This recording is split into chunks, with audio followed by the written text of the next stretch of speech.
Hello నమస్తే welcome to ABN Andhra Jyothi. నేను మీ శ్రావ్ని. ఈరోజు మనతో ఒక స్పెషల్ గెస్ట్ ఉన్నారు. సో స్నేహ గారు. సో డెంటల్ డాక్టర్, డెంటల్ సమస్యలు ఏవేవి ఉన్నాయి, అసలు ఇప్పుడున్న టీన్స్ ఎటువంటి ప్రాబ్లం ఫేస్ చేస్తున్నారు, ఓరల్ హెల్త్ మీద మరెన్నో విషయాలు మాట్లాడేసుకుందాము. సో నమస్తే అండి. నమస్తే శ్రావణి గారు. నమస్తే అండి. ఎలా ఉన్నారు? నేను బాగున్నాను, మీరు ఎలా ఉన్నారు? How was your day? చాలా స్మూత్గా రిలాక్సింగ్గా ఉంది. సో ఇప్పుడు ప్రజెంట్ ఇప్పుడున్న జనరేషన్ వాళ్ళు ఏంటంటే ఓరల్ హెల్త్ మీద చాలా ఇన్స్టాగ్రామ్లో రీల్స్ చూసి ఫాలో అవుతున్నారు. అసలు ఓరల్ హెల్త్ ఏవేవి పాటించాలి, ఓరల్ హెల్త్ గురించి ఏవేవి పాటించాలి? సో ఈ మధ్య ఏంటంటే యంగ్స్టర్స్ ఎక్కువగా ఆన్లైన్ అంటే జనరల్లీ యూట్యూబ్ కానీ ఇన్స్టా కానీ చూసి దాని నుంచి ఇలా చేయాలేమో అలా చేయాలేమో అని ఇన్ఫ్లుయెన్స్ అయ్యి చాలా డెంటల్ ట్రీట్మెంట్స్ ఓకే ఇలా చేస్తే బాగుంటుందని వాళ్ళే డిసైడ్ అయ్యి చేయించుకుంటున్నారు. అంటే ఇట్లా డాక్టర్ దగ్గరికి వెళ్ళి వాళ్ళ సజెషన్ తీసుకోకుండా వాళ్ళంతా వాళ్ళు డిసైడ్ అయిపోయి జస్ట్ ఆన్లైన్లో చూసి ఓకే ఫర్ ఎగ్జాంపుల్ చెప్తాను, ఇప్పుడు టీత్ వైట్నింగ్ అనుకోండి. సో వాళ్ళంతా వాళ్ళు డిసైడ్ అయిపోతున్నారు, ఓకే నా టీత్ ఎల్లో ఉన్నాయి, నేను వెళ్ళి క్లీనింగ్ చేయించుకోవాలి. అంటే ఇంతకుముందు ఎలా ఉంటుండే అంటే ఒక డాక్టర్ దగ్గరికి వెళ్ళి అసలు నాకు టీత్ వైట్నింగ్ అవసరమా, నాకు ఇలా ప్రాబ్లం ఉంది అని అడిగేవాళ్ళు. ఇప్పుడు అలా కాదు, గూగుల్లో సెర్చ్ చేసి వాళ్ళంతకు వాళ్ళు డిసైడ్ అయిపోయి ట్రీట్మెంట్కి రెడీ అయిపోతున్నారు. సో ఏంటంటే దీనివల్ల ప్రాబ్లం, అనవసరంగా ట్రీట్మెంట్ చేయించుకోవచ్చు. అంటే ఫర్ ఎగ్జాంపుల్ వాళ్ళకి అవసరం లేదు ఆ ట్రీట్మెంట్, కానీ అనవసరంగా అది ట్రీట్మెంట్ చేయడం వల్ల అనవసరంగా ఎనామిల్ వీక్ అవ్వడం, అనవసరం అంటే వైట్నింగ్ ట్రీట్మెంట్ వల్ల జనరల్గా ఏమవుతుందంటే ఎనామిల్ వీక్ కూడా అవుతుంది. సో అలాంటి ప్రాబ్లమ్స్ అన్నీ కూడా వస్తూ ఉంటాయి. సో ఇన్ జనరల్ నేనేం చెప్తానంటే యంగ్స్టర్స్ కానీ ఇప్పుడున్న జనరేషన్ కానీ ఎవ్రీ 6 monthsకి ఒకసారి డెంటల్ చెకప్ చేయించుకుంటే అక్కడ వాళ్ళకి యాక్చువల్లీ తెలుస్తుంది. అంటే చెకప్లో డాక్టర్స్ చెప్తారు, అంటే మీకు ఈ ప్రాబ్లం ఉంది, మీకు ఇలా చేయించుకుంటే బెటర్. అండ్ వాళ్ళ డౌట్స్ కూడా అడిగినారనుకోండి, అంటే నేను కరెక్ట్గా మెయింటైన్ ఇప్పుడు మీకు ఎలా తెలుస్తుంది మీరు కరెక్ట్గా డెంటల్ హైజీన్ మెయింటైన్ చేస్తున్నారా లేదా? ఎవరంత వాళ్ళకి తెలియదు, కష్టం. ఎందుకంటే మీరు ఓన్లీ ఫ్రంట్ పార్ట్ అంటే మీరు మిర్రర్లో చూసుకున్నప్పుడు డైలీ బ్రష్ చేసేటప్పుడు జస్ట్ మీరు టీత్ కనిపిస్తాయి, అంటే మీకు లోపల పార్ట్ కనిపించదు, మీరు చూడలేరు. సో అదంతా కూడా డెంటిస్ట్కి కనిపిస్తుంది. సో మీరు డెంటల్ చెకప్కి వెళ్తూ ఉంటే రెగ్యులర్గా మీకు ఆ లోపల ఉన్న ఏదైతే ఇన్ఫెక్షన్ కానీ లేకపోతే మన ఎల్లోనెస్ కానీ లేకపోతే ఇంకేమైనా ప్రాబ్లం కానీ ఉంటే డెంటిస్ట్లు కరెక్ట్గా మీకు గైడ్ చేస్తారు. సో ఈ ప్రాబ్లం ఉందండి, ఈ ట్రీట్మెంట్ చేయించుకోండి. అప్పుడు ఏమవుతుందంటే మీకు చాలా ఏజ్ వరకు ఎలాంటి డెంటల్ ప్రాబ్లమ్స్ రావు. అదే మీ అంతా మీరు డిసైడ్ అయిపోయి నా ఓరల్ హైజీన్ ఇలా ఉంది అని సెర్చ్ చేసేసి మీ ఇష్టం ఉన్నట్టు మీరు ఆలోచించుకొని ట్రీట్మెంట్స్ చేయించుకుంటే మేబీ కొన్ని రోజుల తర్వాత మీ టీత్ పైన ఎఫెక్ట్ పడి maybe what result you wanted రాదు. సో అది కంపల్సరీ నేను చెప్తాను. అంటే ఇప్పుడు ఇదే టాపిక్ మనం మాట్లాడుతున్నాం కాబట్టి చార్కోల్ అని లేదా ఈ వైట్నింగ్ క్రీమ్ అని నార్మల్గా అప్లై చేసేస్తే వెంటనే వైట్నెస్ రావటం, అంటే ఫొటోస్ కోసమో లేదా వీడియోస్ కోసమో ఎవరో చెప్పిన మాటలు విని చేసుకోవడం జరుగుతుంది. సో అది దేని గురించి అంటారు? ఇప్పుడు అదే చెప్తున్నాను కదా, ఇప్పుడు జనరల్గా ఏంటంటే మార్కెటింగ్ చేసేటప్పుడు ఈ టూత్పేస్ట్లో ఈ టూత్పేస్ట్ వల్ల వైట్ అవుతాయి టీత్, చార్కోల్ యాడెడ్ టూత్పేస్ట్ అని చెప్తూ ఉంటారు. దానివల్ల టీత్ వైట్నింగ్ అవ్వచ్చు, కానీ అదే పనిగా అవసరం లేకపోయినా అది యూస్ చేస్తే ఇప్పుడు పైన మనకి ఎనామిల్ అని ఉంటుంది, వైట్ కలర్ ఉంటుంది. ఆ టీత్ వైట్ కలర్ కనిపించేదే ఎనామిల్ వల్ల. ఇది ఓవర్ యూస్ చేయడం వల్ల అనవసరంగా ఎనామిల్ తొందరగా వెళ్ళిపోతుంది. అప్పుడు లోపల డెంటిన్ ఏదైతే ఎల్లో కలర్ ఉంటుందో అది బయట కనిపించి టీత్ ఎల్లో కనిపిస్తాయి. చాలామంది అనుకుంటారు నేను ఇంత మంచిగా బ్రష్ చేస్తున్నాను, చార్కోల్ యాడెడ్ టూత్పేస్ట్ వాడుతున్నాను, వైట్నింగ్ టూత్పేస్ట్ వాడుతున్నాను, ఎందుకు ఎల్లో అవుతున్నాయి అంటే బికాజ్ అనవసరంగా దాంట్లో అబ్రెసివ్స్ ఉంటాయి. అంటే అది టీత్ని బాగా కూడా ఏంటంటే రబ్ చేసినట్టు అవుతుంది, అంటే ఎనామిల్ని కంప్లీట్గా ఇట్లా వేర్ ఆఫ్ చేసినట్టు అవుతుంది. సో తొందరగా వాళ్ళ టీత్ ఎల్లో అయిపోతాయి. ఓకే. సో నా అడ్వైస్ ఏంటంటే రెగ్యులర్గా ఒకవేళ అలాంటి చార్కోల్ యాడెడ్ ఆర్ వైట్నింగ్ టూత్పేస్ట్లు వాడాలంటే, ఈవెన్ సెన్సిటివిటీ టూత్పేస్ట్లు కూడా వాడాలంటే ఫస్ట్ మీరు ఒక డెంటిస్ట్ దగ్గరికి వెళ్ళండి. కొంతమంది డెంటిస్ట్లు అయితే ఫ్రీ కన్సల్టేషన్ పెడుతున్నారు. ఇప్పుడు మా క్లినిక్లో ఫస్ట్ కన్సల్టేషన్ ఫ్రీ అనుకోండి. సో మీరు వచ్చి ఒకసారి అడిగితే జస్ట్ సజెషన్ లాగా, అప్పుడు ఏమవుతుందంటే మీకు అసలు అది వాడాలా లేదా అని వాళ్ళు కరెక్ట్గా చెప్తారు. అప్పుడు మీరు స్టార్ట్ చేస్తే మీకు రిజల్ట్ ఉంటుంది. మీకు అవసరం లేదనుకోండి, మీరు వాడకపోతే మీ టీత్ చాలా వరకు వైట్ ఉంటాయి. ఒకవేళ మీరు అనవసరంగా టూత్పేస్ట్ వాడారనుకోండి, అనవసరంగా మీ ఎనామిల్ తొందరగా వేర్ ఆఫ్ అయిపోయి ఎల్లో అయిపోతాయి టీత్. సో ఇవన్నీ కూడా మెడికేటెడ్ పేస్ట్లు కానీ వైట్నింగ్ పేస్ట్లు కానీ అందరికీ కాదు. ఇది అందరు బ్రష్ చేసుకొని యూజ్ చేసేది కాదు. Compulsory dental or dentist concern తీసుకొని యూజ్ చేస్తే మీకు బాగుంటుంది. రీసెంట్గా ఒక ఇన్స్టాగ్రామ్లో నేను కూడా చూసింది ఏంటంటే, ఒక డాక్టరే బ్రష్ చేయకపోయినా ఇట్స్ ఓకే అని అంటారు. అసలు అంటే లైక్ బ్రష్ ఒక్కసారి చేయటం కొంతమంది చెప్తారు, కొంతమంది ఏమో డైలీ ట్వైస్ చేయాలంటారు. ఇంతకీ బ్రష్ చేయాలా ట్వైస్ డే లేదా చేయకుండా కూడా ఉండొచ్చు ఆ డాక్టర్ చెప్పిన ప్రకారంగా? Brushing is very important. ఒకవేళ ఎవరైనా బ్రష్ చేయొద్దు అని చెప్తే వినకండి. బికాజ్ వాళ్ళు అలా ఎందుకు చెప్తున్నారంటే పేషెంట్లను పెంచుకోవడానికి అనుకుంటా. కమర్షియల్ బ్రష్ చేయకపోతే క్యావిటీస్ ఎక్కువయ్యి పళ్ళు పాడైపోతే వాళ్ళకి బిజినెస్ అవుతుందని అలా చెప్తున్నారేమో. కంపల్సరీ 2 times చేయాలి. మీరు బ్రష్ చేయకపోతే డెంటిస్ట్కే డబుల్ మనీ వస్తుంది. అంతకుమించి బ్రష్ కంపల్సరీ చేయాలి. అండ్ నా ప్రకారంగా 2 times brushing is very important. Okay, 1 time కాదు, 2 times. ఎందుకంటే నేను దీనికి రీజన్ చెప్తాను. అంటే అందరు 2 times బ్రష్ చేయండి అని అంటే దానికి రీజన్ చెప్పరు జనరల్గా. సో 2 times ఎందుకు బ్రష్ చేయాలి అంటే, మార్నింగ్ బ్రష్ చేశాక మీకు అనిపిస్తుంది మీ టీత్ నీట్ అయిపోయాయని. కానీ దాని తర్వాత ఏంటంటే, మీరు చెప్పండి, మార్నింగ్ బ్రష్ చేసుకున్నాక మీరు సైలెంట్గా ఉంటారా? లేదు. బ్రేక్ఫాస్ట్ చేస్తారు, టీలు తాగుతారు, లంచ్ చేస్తారు, కూల్ డ్రింకులు తాగుతారు, మళ్ళీ డెజర్ట్లు తింటారు.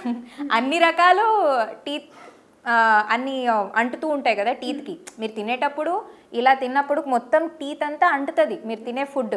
సో రాత్రి వరకు చాలా వరకు ఇట్లా అటాక్ అవుతుంది టీత్ పైన. బికాస్ మీరు ఏ ఫుడ్ తిన్నా కంటిన్యూస్ వర్క్ టీత్కి. ఎందుకంటే ఆ ఫుడ్ అంటుకుంటే ఏమవుతుందంటే, ఎందుకు అవుతుంది అంటే బికాస్ బ్యాక్టీరియా ఉంటుంది కదా, అది కూడా ఫుడ్ని తింటూ ఉంటుంది, తిని యాసిడ్ ప్రొడ్యూస్ చేస్తూ ఉంటుంది. ఆ యాసిడ్ వల్ల టీత్ పాడైతాయి.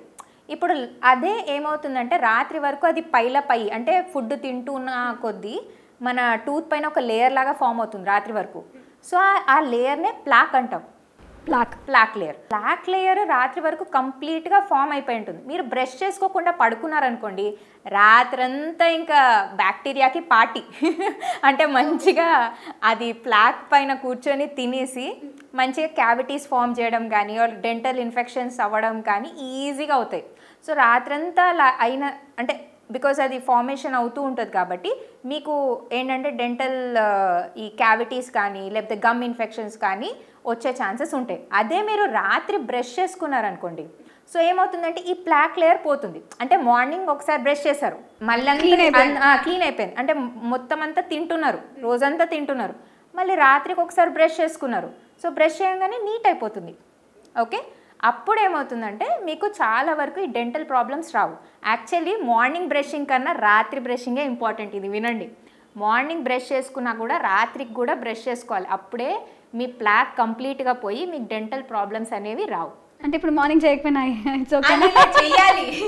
చెయ్యాలి, బట్ రాత్రి కంపల్సరీ చేయాలి. రాత్రి చేయడం చాలా ఇంపార్టెంట్. ఆ ప్లాక్ వెళ్ళిపోతే చాలా 99% మీ డెంటల్ ప్రాబ్లమ్స్ తగ్గిపోతాయి. సో మీరు టూత్పేస్ట్ గురించి ఏమైనా చెప్పగలుగుతారా? It's not like promotion, but A toothpaste best for అనేది ఏమైనా ఉంటుందా? నేను ఒకటి చెప్తాను, అందరికీ సూటబుల్ అయ్యేది. నేను ఒకటి చెప్తాను.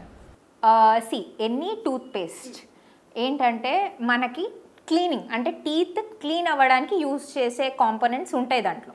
ఓకే, దానిలో మళ్ళీ వీళ్ళు ఎక్స్ట్రాగా సాల్ట్ యాడ్ చేయడం, చార్కోల్ యాడ్ చేయడం, ఆర్ క్లోవ్ ఆయిల్ యాడ్ చేయడం, ఒకరు ఆయుర్వేదిక్ అంటారు, ఒకరు ఇది అంటారు, ఒకరు వేద టూత్పేస్ట్ అంటారు. ఈ మధ్య కొత్త వస్తున్నాయి. అసలు అంటే మనం వినని అన్నీ కూడా ప్రోడక్ట్స్ దాంట్లో ఉండి వస్తున్నాయి. బట్ యాక్చువల్లీ బేసిక్గా కాంపోజిషన్ వైజ్ టీత్ క్లీనింగ్కి యూజ్ చేసేవి ప్రతి టూత్పేస్ట్లో ఉంటుంది. ఓకేనా, టీత్ క్లీన్ అవ్వడానికి. అయితే దీంట్లో మనం గుర్తుపెట్టుకోవాల్సింది ఏంటంటే, మనకి ఫ్లోరైడ్ ఉన్న టూత్పేస్ట్లు ఇంపార్టెంట్. అంటే మీరు టూత్పేస్ట్ చూసినప్పుడు ఏ టూత్పేస్ట్ యూజ్ చేస్తున్నా మీరు దాంట్లో కాంపోనెంట్స్ చూసినప్పుడు ఫ్లోరైడ్ ఉందా లేదా చూసుకోండి. ఇవన్నీ ఉన్నా కూడా ఫ్లోరైడ్ ఈజ్ ఇంపార్టెంట్. ఎందుకంటే ఫ్లోరైడ్ యాడెడ్ టూత్పేస్ట్లు మనకి టీత్ని స్ట్రాంగ్ చేస్తాయి. అంటే ఎలా స్ట్రాంగ్ చేస్తాయి? ఈ ఫ్లోరైడ్ అనేది ప్రొటెక్టివ్ లేయర్ లాగా ఫామ్ అవుతుంది. దానివల్ల ఏమవుతుందంటే మీకు ఈ క్యావిటీస్ కాజ్ చేసే బ్యాక్టీరియా కానీ ఆర్ ప్లాక్ ఫామ్ చేసే బ్యాక్టీరియా కానీ ఫామ్ అవ్వకుండా ఉంటుంది ఫ్లోరైడ్ యాడెడ్ టూత్పేస్ట్లో. సో ఇది ఒక్కటి చూసుకుంటే సరిపోతుంది. అండ్ 2 times బ్రష్ చేస్తే సరిపోతుంది. ఇంకా వేరే ఏ టూత్పేస్ట్ అయినా సేమ్, ఓన్లీ టేస్ట్ డిఫరెంట్ ఉంటుంది అంతే. మీకు ఏ టేస్ట్ నచ్చితే ఆ టూత్పేస్ట్ తీసుకోండి బేసిక్గా, బట్ ఫ్లోరైడ్ యాడెడ్ ఉంటే సరిపోతుంది. ఫ్లోరైడ్ యా వెనక చూసుకుంటే సరిపోతుంది. ఫ్లోరైడ్ యాడెడ్ టూత్పేస్ట్ యూజ్ చేస్తే ఏంటంటే మీకు మ్యాక్సిమం వరకు డెంటల్ క్యావిటీస్ కానీ ఆర్ డెంటల్ ప్రాబ్లమ్స్ కానీ రాకుండా ఉంటాయి. ఓకే. నెక్స్ట్ ఏంటంటే ఇప్పుడు మనం కంటిన్యూస్గా మన మౌత్కి పని చెప్తూనే ఉంటాము. దాంట్లో డిఫరెంట్ టైప్స్ ఆఫ్ ఫుడ్ని మనం యాడ్ చేసుకుంటుంటాం. సో ఆ టైంలో ఏంటంటే ఏ ఫుడ్ తింటే మన గమ్స్కి కానీ లేదా మన దంత సమస్యలకి రాకుండా ఎలా అంటే లైక్ మంచి ఫుడ్డే ఉంటుంది. కొన్ని ఫుడ్ ప్రోటీన్ ఫుడ్ అంటారు, కానీ మనం అది చూయింగ్ చేస్తున్న కొద్దీ మన టీత్కి ఏమైనా ఎఫెక్ట్ అయ్యే ఫుడ్ అలాంటివి ఏమైనా ఉంటాయా? అంటే ఫర్ ఎగ్జాంపుల్ మీరు అంటుంది హెల్దీగా ఉన్నా కూడా ప్రాబ్లం కాజ్ చేసేది అంటున్నారా? హెల్తీగా ఉండి కూడా ప్రాబ్లమ్ కాజ్ చేసేవి ఏమైనా ఉన్నాయా? మనకి మార్కెట్లో ఇప్పుడు స్పోర్ట్స్ ఆడే వాళ్ళకి కానీ ఆర్ డిఫరెంట్ స్పోర్ట్స్ డ్రింక్స్ అని ఆర్ ప్రోటీన్ షేక్స్ అని, అంటే జిమ్ చేసేవాళ్ళు ఆర్ ఇలా మజిల్ బిల్డప్ చేసుకోవడానికి ఆర్ చాలా డిఫరెంట్ వచ్చాయి. ఓకే, అవన్నీ హెల్తీగా చూపిస్తారు. బట్ లైక్ ఫర్ ఎగ్జాంపుల్ పిల్లలకే ఈ పీడియాష్యూర్లు, ఎన్ష్యూర్లు ఆర్ ఇట్లాంటివి చాలా మనకి వచ్చినాయి మార్కెట్లో. సో ఇప్పుడు ఏంటంటే వీటన్నిటిలో కూడా యాడెడ్ స్వీట్నర్స్ ఉంటాయి, ఉండవని కాదు, యాడెడ్ స్వీట్నర్స్ ఉంటాయి. అండ్ స్పోర్ట్స్ డ్రింక్ దీంట్లో కూడా యాడెడ్ స్వీట్నర్స్ ఉంటాయి. సో దీనివల్ల ఏంటంటే ఇవి హెల్తీ అయినా కూడా మీరు తాగినప్పుడు దీనివల్ల మీకు క్యావిటీస్ ఫామ్ అవ్వచ్చు. ఎందుకంటే అది మీ బాడీకి ఎనర్జీ ఇస్తుందేమో, స్పోర్ట్ డ్రింక్ అయినా ప్రోటీన్ షేక్ అయినా, కానీ మీరు అది తాగినప్పుడు ప్రోటీన్ డ్రింక్ మీ బాడీకి ప్రోటీన్ ఇచ్చినా because added sugar or added flavours ఉండడం వల్ల మీ టీత్ పైన మళ్ళీ ఆ బ్యాక్టీరియా యాక్టివేట్ అవుతుంది. ఎందుకంటే ఆ షుగర్ ఉంటుంది కదా, ఆ షుగర్ పైన బ్యాక్టీరియా ఫామ్ అయ్యి ఆ యాసిడ్ వల్ల మీ టీత్ని మళ్ళీ డిస్ట్రాయ్ చేయడం మొదలు పెడుతుంది. సో అందుకనే లైక్ ఫర్ ఎగ్జాంపుల్ ఇంకోటి చెప్తాను, like coloured yogurts or flavoured yogurts చాలా హెల్దీ అంటారు. యోగర్ట్ అండ్ కర్డ్ అంటే చాలా హెల్దీ అంటారు, కానీ ఆ coloured yogurt or sweet and yogurt వల్ల యోగర్ట్ మంచిదే, మీ గట్కి మంచిదే, కానీ ఆ స్వీట్నెస్ వల్ల, ఆ స్వీట్ అండ్ ఫ్లేవర్ వల్ల మీ టీత్ క్యావిటీ ఫామ్ అవ్వచ్చు. ఓకే. స్ట్రెస్ ఇప్పుడు అది పెద్ద మేజర్ టాపిక్ అని తీసుకోవచ్చు. ఆ స్ట్రెస్ వల్ల చాలా వరకు బాడీ మనది వెళ్ళిపోతూ ఉంటుంది, ఏదో ఒక డిఫెక్ట్ అవుతూనే ఉంటుంది స్ట్రెస్ తీసుకోవడం వల్ల. సో డెంటల్గా యాజ్ ఎ డెంటల్ డాక్టర్గా టీత్ మీద ఏమైనా ప్రభావం పడుతుందా? Yes, compulsory. మనము చాలా కోపం వచ్చినప్పుడు స్ట్రెస్ ఫీల్ అయినప్పుడు ఇన్ జనరల్ కోపం అది అందరూ అంటాం కదా. సో అలా అనడం వల్ల ఈ టీత్ పైన ప్రెషర్ పడుతుంది. చాలా మంది లైక్ ఇది నైట్ గ్రైండింగ్ కూడా చేస్తారండి, అంటే స్ట్రెస్ ప్రెషర్ ఎక్కువ. ఇప్పుడు చూడండి, ఇట్ ఇస్ కామన్ అందరికీ కూడా ఈ మధ్య because of the jobs or because of what they are doing చాలా స్ట్రెస్ పెరిగిపోయింది. అంటే ఇది కామన్ కూడా అయిపోయింది. అంటే అరే నాకు స్ట్రెస్ ఉందంటే ఈ మధ్య ఏమంటున్నారంటే అది కామన్గా ఉంటుంది, ఏ జాబ్లోనే స్ట్రెస్ ఉంది, నీకేం కొత్తగా కాదు, మాకు కూడా అంతే స్ట్రెస్ ఉంది అని నార్మలైజ్ చేస్తున్నారు. యాక్చువల్లీ ఈ స్ట్రెస్ వల్ల ఏమవుతుందంటే మీరు టీత్ ఇట్లా క్లెంచ్ చేస్తారు. ఇన్ జనరల్ కోపం వచ్చినప్పుడు స్ట్రెస్ ఫీల్ అయినా అయ్యో అని ఇట్లా మీరు చేసినప్పుడు మీ ఎనామెల్ గ్రైండ్ అయిపోతుంది అక్కడ. అండ్ కొంతమంది ఇది రాత్రంతా ఇట్లా క్లెంచ్ చేస్తారు. అది క్లెంచింగ్ని ఏమవుతుందంటే దానివల్ల ఎనామెల్ లేయర్ వెళ్ళిపోయి డెంటల్ లేయర్ ఎక్స్పోజ్ అవుతుంది, దానివల్ల సెన్సిటివిటీ అవుతుంది. దాని తర్వాత ఏంటంటే మీకు ఎందుకో సెన్సిటివిటీ వస్తుంది, ఎందుకో మీకు అర్థం కాదు, అన్ని టీత్ సెన్సిటివ్ అయిపోతాయి సడన్గా. సో ఇవన్నీ కూడా స్ట్రెస్ వల్ల వచ్చేది. ఇంకొకటి ఏంటో తెలుసా, స్ట్రెస్ వల్ల గమ్ ప్రాబ్లమ్స్ కూడా వస్తాయి. ఎందుకంటే స్ట్రెస్ లెవెల్స్ ఎక్కువ అవ్వడం వల్ల ఏమవుతుందంటే గమ్స్ ఎఫెక్ట్ అయిపోయి ఇలా మొత్తం స్వోలన్ అయిపోయి, బికాస్ అది మనకు మెంటలీ కూడా స్ట్రెస్ మనకి డైరెక్ట్గా గమ్స్ పైన కూడా ఎఫెక్ట్ చూపిస్తుంది, టీత్ పైన కూడా ఎఫెక్ట్ చూపిస్తుంది. సో మీరు ఒకవేళ ఇట్లా నైట్ గ్రైండింగ్ చేస్తున్నా ఆర్ క్లెంచ్ చేస్తున్నా గట్టిగా, దీనివల్ల టీత్ క్రాక్ అయ్యే ఛాన్స్ ఉంటుంది, వేర్ ఆఫ్ అయ్యే ఛాన్స్ ఉంటుంది. ఆర్ ఇట్లా నైట్ గ్రైండింగ్ హ్యాబిట్ వల్ల అండ్ ఈ స్ట్రెస్ వల్ల ఇలాంటి చాలా ప్రాబ్లమ్స్ వస్తాయి. సో స్ట్రెస్ ఒకవేళ మీకు ఉంటే కంపల్సరీ దాన్ని తగ్గించుకోవడానికి ట్రై చేయండి. బికాస్ టీత్ అనవసరంగా మీవి పాడైతే ఆర్ ఎఫెక్ట్ అవుతాయి. యాజ్ ఎ డెంటల్ డాక్టర్గా ఇప్పుడు ప్రెసెంట్ ఎక్కువగా మీరు చూసే కేసెస్ ఏంటి? యాక్చువల్లీ చెప్పాలంటే ఈ మధ్య చాలా కేసెస్ పెరిగాయి. అంటే because of the food habits. ఇప్పుడు చూడండి, ఒకప్పుడు ఫుడ్ హ్యాబిట్స్ వేరు, ఇప్పుడు ఫుడ్ హ్యాబిట్స్ వేరు, అండ్ అప్పుడు ఉండే సమస్యలు వేరు, ఇప్పుడు ఉండే ప్రాబ్లమ్స్ వేరు. సో ఇప్పుడు because of the refined sugar or ఈ అవుట్ సైడ్ ఫాస్ట్ ఫుడ్ తింటున్నారు, బాగా ఎక్కువ అయిపోయింది. అంటే అవుట్ సైడ్ ఈటింగ్ కానీ ఆర్ రిఫైన్డ్ షుగర్ ఎక్కువ తినడం కానీ అయిపోయే వరకు ప్రాబ్లమ్స్ చాలా పెరిగాయి, డెంటల్ ప్రాబ్లమ్స్. ఆల్ ఏజెస్ చూస్తున్నాం, అన్ని ఏజ్ గ్రూప్స్కి డెంటల్ ప్రాబ్లమ్స్ వస్తున్నాయి. ముసలి వాళ్ళకి బికాజ్ వాళ్ళు ఏజ్ అయిపోయారు కాబట్టి న్యాచురల్గా డెంటల్ ప్రాబ్లమ్స్ వస్తున్నాయి. యంగ్స్టర్స్ 16-17 ఇయర్స్ అసలు వాళ్ళకి ప్రాబ్లం ఉండకూడదు, వాళ్ళకి కూడా వస్తున్నాయి. చిన్న చిన్న పిల్లలకి వస్తుంది ఫుల్ క్యావిటీస్, అసలు నోరంతా చూస్తే బ్లాక్ కలర్ క్యావిటీస్. తర్వాత టీనేజ్ వాళ్ళకి చాలా వస్తున్నాయి, ఏంటి క్యావిటీస్ అవన్నీ కూడా. అండ్ తర్వాత మళ్ళీ మిడిల్ ఏజ్ వాళ్ళకి ఇలా స్ట్రెస్ దీనివల్ల వస్తుంది dental problems, and old age వాళ్ళకి. సో ఇదంతా ఎందుకంటే ఫుడ్ చేంజెస్ వల్ల అండి మ్యాక్సిమం. ఎందుకంటే ఇప్పుడు చూడండి, పిల్లలు కానీ టీనేజర్స్ కానీ, పిల్లలకి కూడా మనము ఏంటంటే మిల్క్, స్వీట్ అండ్ మిల్క్ ఇస్తున్నాం బాగా. ఓకే, మదర్స్ బికాజ్ వాళ్ళు కొంచెం డిస్టర్బ్ చేయకుండా ఉంటారని నైట్ టైం వాళ్ళు ఏం చేస్తారంటే బాటిల్ ఫీడింగ్ చేస్తారు. ఈ మధ్య బాగా అది హ్యాబిట్ అయింది బాటిల్ ఫీడింగ్. సో దానివల్ల ఏమవుతుంది, వాళ్ళు నైట్ అంతా అది మిల్క్ తాగుతారు కదా, సో అది టీత్ పైన ఉండిపోతుంది. వాళ్ళది పాల పళ్ళు కదా, సో కంప్లీట్ టీత్ అంతా కూడా క్యావిటీస్ వచ్చేస్తాయి, సడన్గా బ్లాక్ అయిపోతాయి టీత్ చిన్న చిన్న పిల్లలకి. సో వాళ్ళు అనుకుంటారు అసలు ఏమైంది, ఎందుకు ఇట్లా వచ్చేసింది ఇట్లా మొత్తం బ్లాక్గా అని వాళ్ళు టెన్షన్ పడిపోతారు. నేను చిన్న పిల్లలు కదా, వాళ్ళకి తెలియదు ఇది పాల వల్ల అని తెలీదు. సో అప్పుడు మా దగ్గరకు వస్తే మేము చెప్తాను, దిస్ ఇస్ కామన్, అది పాలు తాగించాక మీరు ఏంటంటే క్లీన్ చేయాలి, అండ్ ఆల్సో వాటర్ తాపియాలి, అప్పుడే మీకు అది ప్రొటెక్టెడ్గా ఉంటుంది. లేకపోతే రాత్రంతా అట్లా తాపించి జస్ట్ అలా వదిలేస్తే చిన్నపిల్లల టీత్ కూడా పాడైపోతాయి. ఓకేనా, దీన్ని ఈసీసీ అని కూడా అంటారు, ఎర్లీ చైల్డ్హుడ్ కేరీస్. అంటే చిన్నపిల్లలకి బికాజ్ ఆఫ్ ఆ స్వీట్ అండ్ మిల్క్స్ కానీ సెరలాక్స్ కానీ ఇవన్నీ కంటిన్యూస్గా వితౌట్ వాటర్ పెట్టి క్లీన్ చేయకుండా పెడుతూ ఉంటే, కొంతమంది మదర్స్ పెడుతూనే ఉంటారు, ఇంకా మంచిగా అవ్వాలి, ఇంకా హెల్దీ అవ్వాలి బేబీ అని పెడుతూనే ఉంటారు, కానీ క్లీన్ చేయరు. చిన్నపిల్లలే కదా క్లీన్ చేయడం ఎందుకు అని, అంటే బికాస్ బేబీస్కి క్లీన్ చేసే అవసరం లేదు అనుకుంటారు, కానీ దానివల్ల అనవసరంగా వాళ్ళకి టీత్ అంతా బ్లాక్ అయిపోతాయి. సో మీరు ఒకటి గుర్తుపెట్టుకోండి, మీరు పాలు తాపించిన పిల్లలకి ఆర్ సెర్లాక్ తినిపించిన, మీరు ఏం పెట్టినా కూడా దాని తర్వాత కంపల్సరీ చిన్న క్లాత్తో అయినా ఆర్ మీ హ్యాండ్కి ఒక చిన్న గాజ్ పీస్ అని ఉంటుంది, జస్ట్ ఇట్లా టై చేసుకొని జస్ట్ ఒక్కసారి క్లీన్ చేసి, గమ్స్ ఉన్నా కూడా చిన్న 2 టీత్ వచ్చినా కూడా పిల్లలకి, చిన్న పిల్లలకి జస్ట్ అది క్లీన్ చేసి వాటర్ తాపించండి. దానివల్ల వాళ్ళకి ఈసీసీ కానీ ఆర్ ఇట్లాంటి డెంటల్ క్యావిటీస్ రాకుండా ఉంటాయి. వాళ్ళ మిల్క్ టీత్ ఎంత హెల్తీగా ఉంటాయో వాళ్ళ పర్మనెంట్ టీత్ కూడా అంత హెల్తీగా వస్తాయి.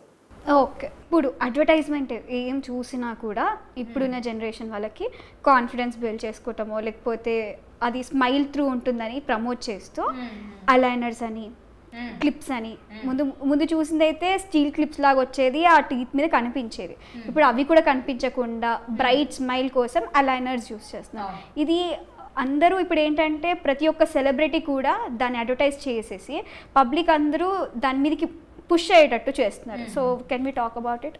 Actually aligners is a big revolution, మంచి ప్రోడక్ట్ అలైనర్స్. ఓకే, కానీ ఏంటంటే నేను చెప్పొచ్చేది, ఇప్పుడు మీకు అలైనర్ అవసరమా లేదా, అది ఇంపార్టెంట్. సో అది మీరు మీ అంతా డిసైడ్ అవ్వకండి. ఇదైతే నేను క్లారిటీతో చెప్తున్నాను. మీ టీత్ క్రుకెడ్ ఉన్నాయి, మీకు కనిపిస్తుంది, ఓకే, నేను మీరు రాంగ్ అనట్లే, కానీ ఏ ఏజ్లో చేయించుకోవాలి, ఎంత టైం పడుతుంది, అసలు ఈ ప్రాబ్లం ఎంతవరకు సాల్వ్ అవుతుంది అది మీకు తెలియదు, ఒక డెంటిస్ట్కే తెలుస్తుంది. సో మీరంతా మీరు డిసైడ్ అయిపోయి అలైనర్స్ బుక్ చేసేసుకోండి, ఆన్లైన్ అవైలబుల్ ఉంటుంది కదా, బుక్ చేసుకుంటారు. ట్రాన్స్పరెంట్ అలైనర్స్ క్లిప్ అదే తినేటప్పుడు లేదా పడుకునేటప్పుడు తీసేయాలి. సో అదే చెప్తున్నా. సో వాళ్ళు ఏం చేస్తారంటే బికాజ్ ఆన్లైన్ వచ్చేసింది కాబట్టి బుక్ చేసేసుకుంటారు అపాయింట్మెంట్. వాళ్ళు వచ్చేస్తారు, స్కాన్ తీస్తారు, ఇచ్చేస్తారు, అసలు ఏం జరుగుతుందో తెలీదు, వాళ్ళకి ఎంత చేంజ్ వచ్చిందో తెలీదు. ఇప్పుడు అడగడానికి కూడా ఒక్కొక్కసారి వాళ్ళు అవైలబుల్ ఉండరు. దానివల్ల ఏమవుతుందంటే అసలు ఆ రిజల్ట్ అనేది తెలియనప్పుడు మీకు కరెక్ట్ ప్రాసెస్లో అవ్వదు అది. సో అందుకనే మీరు ఏం చేస్తారంటే, ఒకవేళ మీ టీత్ క్రుకెడ్ ఉన్నాయి ఆర్ ఎత్తుగా ఉన్నాయి ఆర్ ఏదో వేరే ప్రాబ్లం ఉంది, కరెక్టే, ప్రాబ్లంకి సొల్యూషన్ చేయాలి. సో మీరు ఏం చేస్తారంటే ఒక్కసారి డెంటల్ కన్సల్టేషన్ తీసుకోండి, ఒకసారి డెంటిస్ట్ దగ్గరికి వెళ్ళండి. నేను ఇలా నాకు ఈ ప్రాబ్లం ఉంది, నేను ఇలా చేయించుకోవాలనుకుంటున్నాను.